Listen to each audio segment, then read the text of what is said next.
Welcome to prime nine insider. నేను రాజు. ఆంధ్రప్రదేశ్లో డిఎస్సిలో అక్రమాలు జరిగాయి అని చెప్పేసి వైఎస్ఆర్ కాంగ్రెస్ పార్టీ పరీక్షలు పూర్తయ్యి ఉద్యోగాల్లో చేరిపోయిన సంవత్సరం తర్వాత ఆందోళన చేస్తుంది.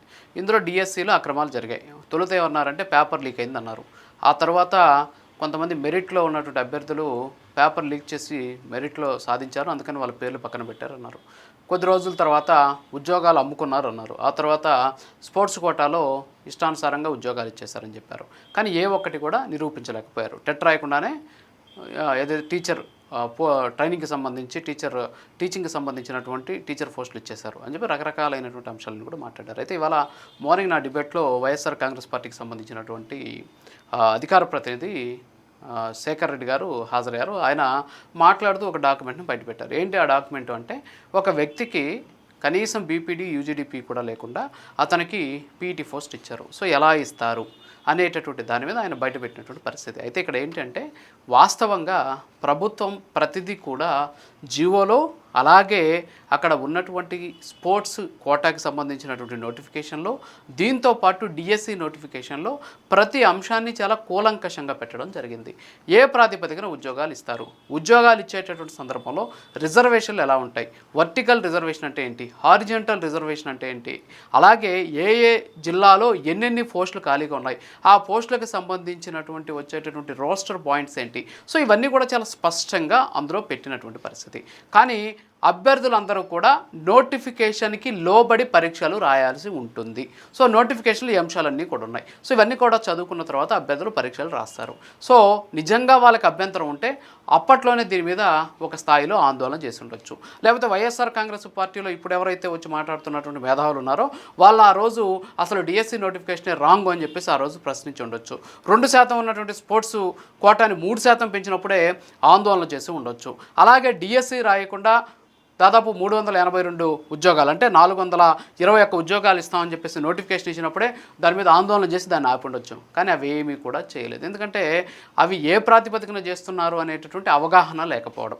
అయితే ఇవాళ శేఖర్ రెడ్డి గారు ఆ అంశాన్ని లేవనెత్తారు. కానీ వాస్తవంగా ఏంటి అంటే, ఖచ్చితంగా పీఈటీ పోస్టులకి అంటే ఫిజికల్ ఎడ్యుకేషన్ టీచర్లకి, వాళ్ళు టీచింగ్ స్టాఫ్ కాదు, వాళ్ళు ఏంటి క్రీడలకు సంబంధించినటువంటి టీచర్లు. సో క్రీడలకు సంబంధించినటువంటి వాళ్ళు ఎవరుంటారు, క్రీడలు ఆడినటువంటి వాళ్ళే ఉంటారు. సో నేషనల్ స్థాయిలో క్రీడలు ఆడినటువంటి ఎవరైతే ఉంటారో వాళ్ళందరినీ నేరుగా ఈ ఉద్యోగాల్లోకి తీసుకున్న తర్వాత, పీఈటీ ఉద్యోగాలు ఇచ్చిన తర్వాత 5 సంవత్సరాల లోపల వాళ్ళు ఏదైతే దానికి అర్హత పరీక్ష ఉందో, అంటే ఫర్ ఎగ్జాంపుల్ పీఈటీ ఉద్యోగం కావాలి అంటే ఖచ్చితంగా దానికి బీపీడీ కానీ అంటే బ్యాచులర్ ఆఫ్ ఫిజికల్ ఎడ్యుకేషన్ కానీ, అలాగే యూజీడీపీఈ అంటాం, under graduation diploma in physical education కానీ, ఎంపీడీ కానీ చేసి ఉండాలి. సో అలాంటి వాళ్ళకి మాత్రమే పీఈటీ ఉద్యోగాలు వస్తాయి. అయితే స్పోర్ట్స్ కోటాలో ఆల్రెడీ వాళ్ళు స్పోర్ట్స్ మెన్ కాబట్టి, ఆల్రెడీ వాళ్ళు నేషనల్ ఇంటర్నేషనల్ స్థాయిలో ఆడున్నారు కాబట్టి వాళ్ళకి ఉద్యోగాలు ఇచ్చిన తర్వాత 5 ఏళ్లలోపు, అంటే 5 ఏళ్ళు అనే పదాన్ని ఇక్కడ ఎందుకు వాడారు అంటే, వాళ్ళు ఏదైతే పూర్తి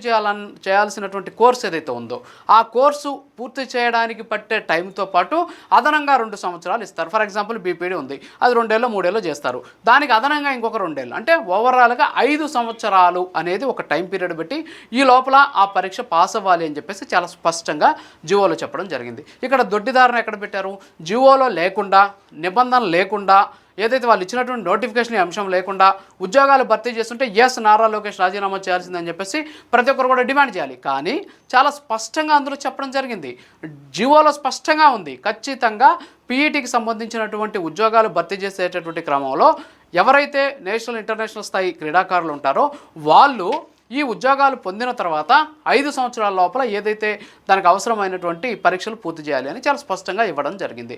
మరి ఆ రోజు స్పోర్ట్స్ కోటా అభ్యర్థులు కలుపుకోలేదు కదా, డిఎస్సికి సంబంధించిన అభ్యర్థులు పట్టించుకోకుండా ఉంటారా? సో అందరికీ కూడా తెలుసు ఇది ఒక నిబంధనల ప్రకారం జరిగినటువంటి పరీక్ష. సో ఇప్పుడు వచ్చేసి ఎలా ఇస్తారు అంటే, జస్ట్ నోటిఫికేషన్లో ఉన్న అంశమే కదా అది.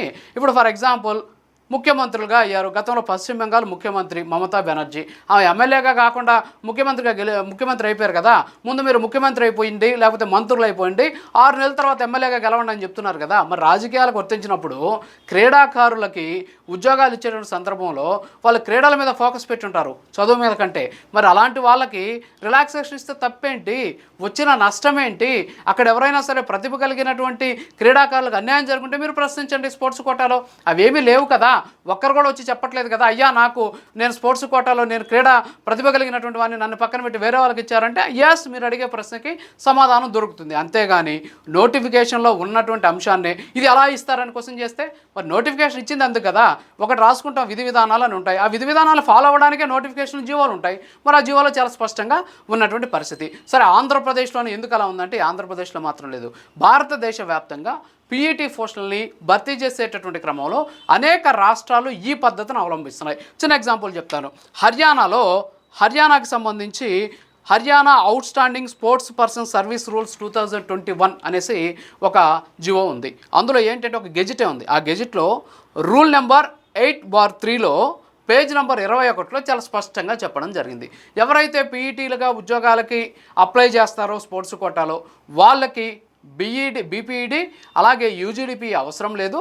వాళ్ళు ఈ ఉద్యోగాల్లో చేరిన తర్వాత నేరుగా వాళ్ళు 3 సంవత్సరాలు 5 సంవత్సరాల లోపల 4 సంవత్సరాల లోపల వాటిని కంప్లీట్ చేయాల్సి ఉంటుంది. ఇది డైరెక్ట్ రిక్రూట్మెంట్, ఎక్కడ పరీక్షలు ఏమి ఉండవు అనమాట. సర్టిఫికేట్ వెరిఫై చేసి ఉద్యోగాలు ఇచ్చేస్తారని చెప్పేసి హర్యానాకి సంబంధించినటువంటి outstanding sports person service rules 2021లో చాలా స్పష్టంగా చెప్పడం జరుగుతుంది. సో ఇంత స్పష్టమైనటువంటి అంశాలు ఇక్కడ ఉన్నాయి. నాట్ ఓన్లీ ఆంధ్రప్రదేశ్, మిగతా రాష్ట్రాలు కూడా ఇలాగ ఉన్నాయి. దీనికి నారా లోకేష్ ఎందుకు రాజీనామా చేయాలి? ఒక్కరు ఇదిగో ఇతను అనర్హుడు అని చెప్పి తీసుకొచ్చి, లేదు ఇతనికి వాళ్ళు ఇచ్చినటువంటి జియో ప్రకారం, లేదు వాళ్ళు ఇచ్చినటువంటి నోటిఫికేషన్కి ఎగైనిస్ట్గా ఉద్యోగాలు ఇచ్చారంటే ఎస్, ఖచ్చితంగా అది స్కామ్ జరిగింది, దోచుకున్నారు, దొంగలు పడ్డారు, ఏదో ఒకటి మాట్లాడవచ్చు, అక్రమాలు జరిగాయి అనొచ్చు. ఎక్కడ వాళ్ళు ఇచ్చినటువంటి నోటిఫికేషన్ ప్రకారమే రిక్రూట్మెంట్ జరిగింది, వాళ్ళు ఇచ్చినటువంటి జియోల ప్రకారమే వాళ్ళకి అవసరమైనటువంటి రిజర్వేషన్స్ని పెంచారు, వాళ్ళు ఇచ్చినటువంటి నిబంధనల ప్రకారమే ఎంపికలు జరిగినాయి, హారిజెంటల్ వర్టికల్కి సంబంధించినటువంటి రిజర్వేషన్స్ అన్నీ కూడా వాళ్ళు చెప్పినట్టే జరిగాయి. అయినా సరే ఇంకా అక్రమాలు అంటారు. ఎక్కడ జరిగే అక్రమాలు? సరే, ఇందాక శేఖర్ రెడ్డి గారు ఒక పర్సన్ని తీసుకొచ్చారు, దాని స్పష్టంగా ఉంది కదా, జియోలో చాలా స్పష్టంగా పెట్టారు. ఎందుకు పెట్టారు, ఎందుకు ఇవ్వాల్సి వచ్చిందంటే దేశవ్యాప్తంగా ఉన్నాయి మరి స్పోర్ట్స్కి సంబంధించినటువంటి పర్సనాలిటీస్ని డెవలప్ చేయాలి అన్నప్పుడు మిగతా రాష్ట్రాలు కూడా అవలంబిస్తున్నాయి కదా. ఇక్కడ ఆంధ్రప్రదేశ్ ఒకటే ఏం దీన్ని చేయాల, నేను అది కూడా మీకు చూపిస్తాను. ఏది హర్యానాకి సంబంధించినటువంటి వాళ్ళ అవుట్ స్టాండింగ్ స్పోర్ట్స్ పర్సన్స్కి సంబంధించినటువంటి ఆ నిబంధనని. సో ఇంత స్పష్టంగా ఉంది. సరే, ఎన్ని కూడా పక్కన పెడదాం. దోచుకున్నారు, టీచర్ ఉద్యోగాలు అమ్ముకున్నారు. మరి 421 ఉద్యోగాలకి నోటిఫికేషన్ ఇచ్చారు. మరి 421 ఉద్యోగాలకి నోటిఫికేషన్ ఇచ్చినప్పుడు 382 మందే ఫిలప్ చేశారు. మిగతా 39-40 పోస్టులు ఉన్నాయి కదా, మరి వీటిని అమ్ముకోవచ్చు కదా. 421 పోస్టులు వచ్చాయి, కానీ 382 మేము ఫిలప్ చేసాం అని చెప్పకుండా 421 ఫిలప్ అయిపోయిందని చెప్పేసి మిగతా 39 పోస్టులు కూడా అమ్మేసుకోవచ్చు కదా. మరి ఎందుకని అలా చేయలేదు అంటే, అక్రమాలు చేయాలి అనుకుంటే హ్యాపీగా ఉన్నాయి ఇంకా 39 పోస్టులు మిగిలి, మరి వాటిని అమ్ముకోవచ్చు కదా. ఎందుకు అమ్ముకోలేదు అంటే ఇక్కడే సమాధానం దొరుకుతూ ఉన్నటువంటి పరిస్థితి. ఫస్ట్ ఆఫ్ ఆల్ జియోలు చదవాలి, దాంతోపాటు నోటిఫికేషన్లు చదవాలి, దాంతోపాటు ప్రభుత్వం ఇచ్చినటువంటి వర్టికల్ హారిజెంటల్ రిజర్వేషన్ మీద అవగాహన తెచ్చుకోవాలి. ఇవన్నీ పక్కన పెట్టేసి అసలు అభ్యర్థులు ఎందుకని ఈ అంశంలో సైలెంట్గా ఉన్నారో తెలుసుకోవాలి. ఇలా కాకుండా వితండవాదం చేస్తూ మనమే మేధావులం అనేటటువంటి ఉద్దేశాన్ని జనాల మీద రుద్దేటటువంటి ప్రయత్నం చేయడం తప్పు.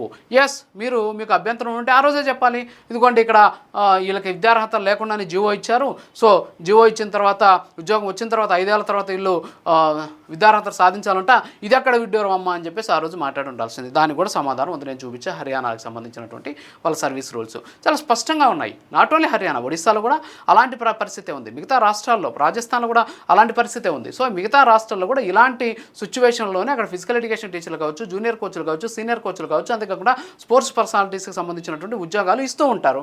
మరి ఇంత స్పష్టంగా ఉన్నప్పటికీ కూడా ఇంకా దీన్ని ఏదో మసిబూసి మాయ చేసేటువంటి ప్రయత్నం చేయడం చాలా తప్పు. అట్ ది సేమ్ టైం నేనేదో ఆ డిబేట్లో అవును అక్రమాలు జరిగాయని చెప్పేసి నేనేదో అంగీకరించానని చెప్పేసి కూడా చెప్పారు. నేను అంగీకరించలేదు. మీరు చూపించిన డాక్యుమెంట్ కరెక్టే, కానీ నిబంధనల ప్రకారం ఇచ్చారా లేదా అనేది వెరిఫై చేయాలని చెప్పేసి నేను మళ్ళీ ఆ జియోకి సంబంధించినటువంటి విషయాలను కూడా బయటపెట్టాను. అవన్నీ కూడా కట్ చేసి వాళ్ళకి అవసరమైనటువంటి వీడియోని వాళ్ళు ట్రోల్ చేసుకున్నారు. సరే, వాట్ ఎవర్ ఇట్. సో వాస్తవాలు మాత్రం ప్రజలకు తెలుసు. వాస్తవాలకు సంబంధించిన అంశాలన్నీ కూడా ఉన్నాయి. కోర్టులు ఏమీ సైలెంట్గా లేవు. ఇన్ని కేసులు వేస్తున్నా సరే ఆ కోర్టులన్నీ కూడా ఆ కేసులన్నీ పక్కన పడేసి ఈరోజు ఉద్యోగాల భర్తీ జరిగింది. సో ఇవన్నీ కూడా చాలా స్పష్టంగా ఉన్నటువంటి పరిస్థితి. ఏదో రాద్ధాంతం చేయాలని చేస్తే తప్ప ఎవరు కూడా హర్షించేటువంటి విషయాలు ఉండవు అని చెప్పేసి తెలియజేసుకుంటూ ఇది వాటి సైడ్ మరో సినిమాలు కలుద్దాం. నమస్కారం.